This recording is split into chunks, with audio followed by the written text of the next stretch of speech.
that's hard to talk about, but I did what I had to, so I got some money that way too. In February 2021, Statistics Canada found 3.7 million people were living in poverty across the country. That's down from 14.5% of Canadians in 2015 to now 10.1% in 2019. But today, more than 1 in 10 Calgarians still live below the poverty line. We know that there's about 200,000 Calgarians that live in poverty. That's a lot of people in a city of 1.4 million. And we also know that there's probably a lot of people who don't necessarily meet the low income cutoff for poverty, but who are really struggling. And in that sense, poverty is a bit of a state of mind. That state of mind means 1 in 3 Calgarians are concerned about making rent, while 1 in 5 worry about being able to afford food. Once a week, the Chinese restaurant would give us the leftovers out of the buffet, so we got that. And then, other than that, we'd dig in dumpsters for like A&W and stuff like that, because so many times they can keep their burgers in their chutes, they have to throw it out. So we'd go in and get those and whatever we could, panhandle for change. And whatever money is left is stretched to cover everything else. Living on a low income is almost a full-time job. If you need to go to the food bank to get your food needs met, if you need to apply for a low income transit pass, if you need to apply for low income housing, there are almost a dozen different places and needs that you need to go, probably on transit and not with your own car. But fixing the issue isn't as straightforward as one might think. Generally speaking, there are 3 discourses of poverty. The first one is if there were more jobs, we could just solve poverty. The second is if people worked harder, they could get themselves out of poverty, and many people know someone with that experience. But the third is the most complex. The third discourse is really that systems hold poverty in place. And that's what we truly believe, and what the evidence tells us at Vibrant Communities is that systems hold poverty in place and that no one person can really get out of poverty by themselves.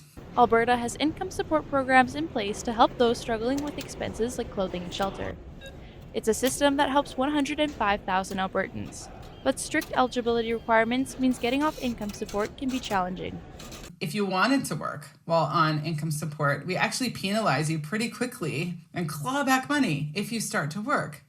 So that's really hard because maybe you want to get off income support, but if you start to work, you don't have enough income in the meantime to be able to sustain the basic necessities of life.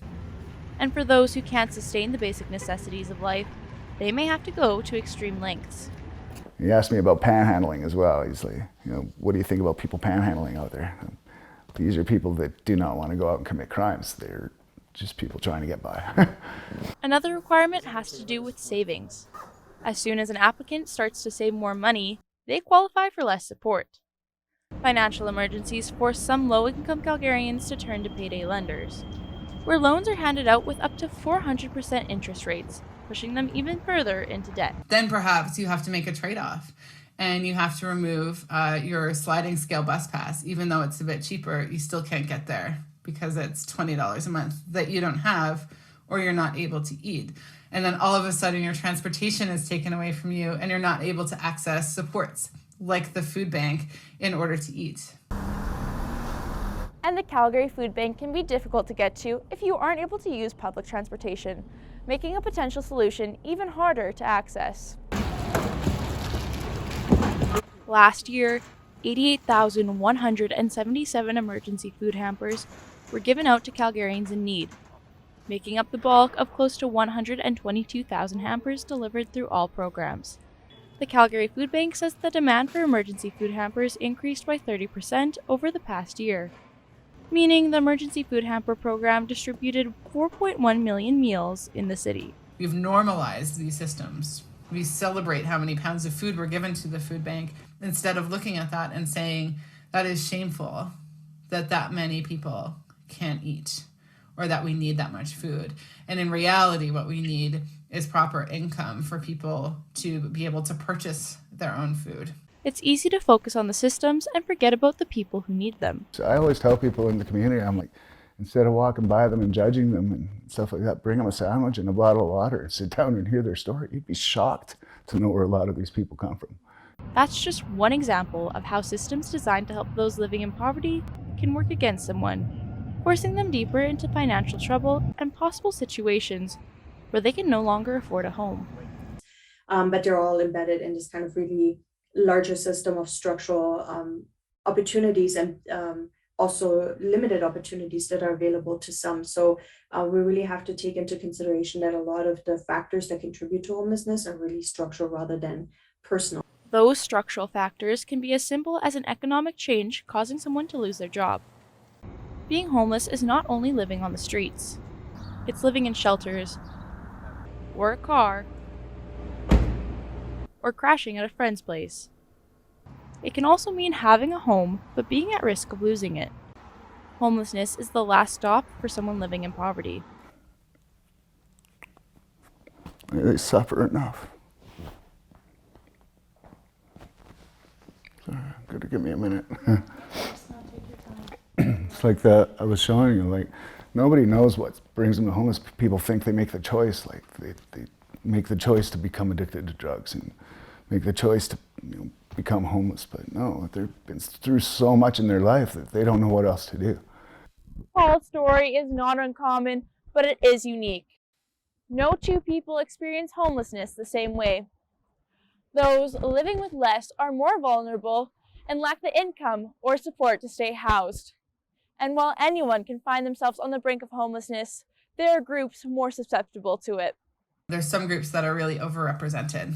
So Indigenous people, people of color in our community, particularly Black Calgarians, people with disabilities, and single people are by far impacted the most in those numbers.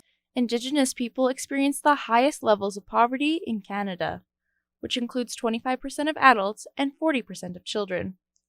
1 in 5 families of color don't earn enough money to make ends meet. 21% of single mothers raise their children in poverty. And women parenting on their own enter shelters twice as often as two-parent families. I'm a person with lived experience of homelessness, and I grew up in an environment where it wasn't, uncommon for us to, not have heat, or, have our cable shut off, have, like, you know what I mean? And that's like, because we experience different forms of poverty. The market basket measure, also known as the poverty line, is calculated by Stats Canada. It's described as the cost of a basket of goods and services representing a modest, basic standard of living in Canada. In 2019, the MBM for a family of 4 living in Calgary was more than $49,000. Only Toronto and Vancouver were higher. It's an amount Alberta's minimum wage of $15 per hour just covers with 2 parents working full-time. But single parents, even if they're working full-time, fall nearly $20,000 short. And my mom was a single mom, and she couldn't make ends meet half the time, right? So, my understanding of how to be financially stable, I didn't have that primary foundation at all, and then when I became more of an adult, and even, and we lost our house and I was homeless, like, I had no understanding of what it meant to, like, the general cost of living, how to budget. Budgeting can be a challenge for those who have never learned the importance of financial literacy. General guidelines say 50% of take-home income should go to basic needs like food and shelter. 30% should go to wants, and the last 20% should go to savings or towards debt repayment. But for someone living in poverty, that often isn't possible. Paying your bills, budgeting, then you just don't do it. You don't do it. You get money and then you spend it. Like, there is no sense of urgency around ensuring that the money lasts a certain amount of time. A lack of financial literacy can create a generational cycle where children who grew up in poverty continue to live in it later on in life. According to the United Way, 48% of Albertans are $200 or less away from being able to pay bills. Without a solid base or understanding of cash flow, all it takes is one financial emergency to change someone's life. Especially financially in a very fragile state where it doesn't take much to kind of spiral again. And often having enough money for a down payment or for damage deposit and those kind of things, first rent. And I mean, there are some agencies that really help with that, but finding housing that is affordable and sustainable is one of the main barriers that I experienced in the context of family homelessness. Regardless of how people end up homeless, a common theme is trauma. Just mostly the trauma that they've been through, like what brings them to it is trauma. They're not helping them after they give them that hit. You know what I mean? For Paul and many of the people he knew living on the streets, that trauma led to drugs and kept them in the cycle of homelessness. They need those supports. They need to be able to deal with their trauma, and they need to, be supported through their addiction until they're ready. Alberta recorded more than 1,700 overdose deaths in 2021. Addiction doesn't discriminate. You never know who might fall victim. There's lawyers out there, man. All it takes is a car accident, and the doctor's prescribing you opiates, and then all of a sudden they cut you off. And then they don't know where else to turn. There are agencies available to help in emergencies, but those are only short-term solutions. Getting them into housing and giving them the supports that they need, and showing them that people care. That's all it really takes. Affordable housing is considered anything that costs someone less than 30% of their pre-tax income. Calgary Housing Company operates the majority of the affordable housing units in the city and manages home for over 10,000 households and 25,000 tenants. While it's a good start, there aren't enough homes to go around. Calgary's Community Affordable Housing Advocacy Plan shows the city is in need of 15,000 new affordable housing units, and more than 100,000 households are anticipated to need housing by 2025. The lack of affordable housing is primarily what all data, whether it's key informant interviews, research shows is that the inability to afford housing is the primary, is the primary driver for people ending up being homeless. If you are in a precarious living situation or are unhoused, there's almost nothing you can do in terms of preventing further poverty for yourself.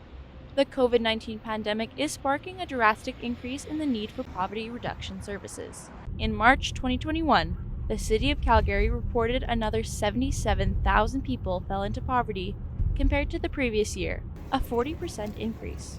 But there are positives from the pandemic and its effect on those living in poverty or experiencing homelessness.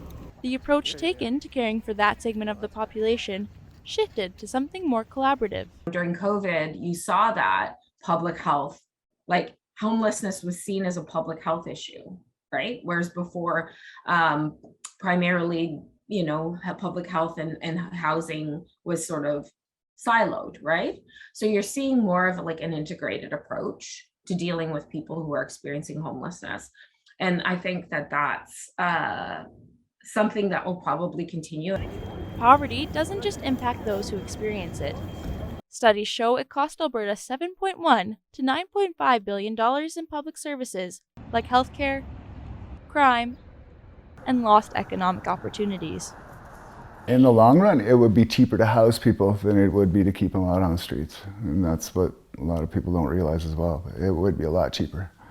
Programs and services currently in place to help those living in poverty are often geared towards providing basic needs in emergencies rather than preventing poverty itself. It's very complicated, and we have a tendency to look for very simple explanations, but they often miss the complexity of the problem. If systems hold poverty in place, those systems, along with the stigma around poverty and homelessness, will have to shift before we see any long-term changes. People are so afraid to talk about it because families are ashamed. They won't go out and talk to their friends about it. But if we can just get past that shame and start talking about it more, it might open some eyes better.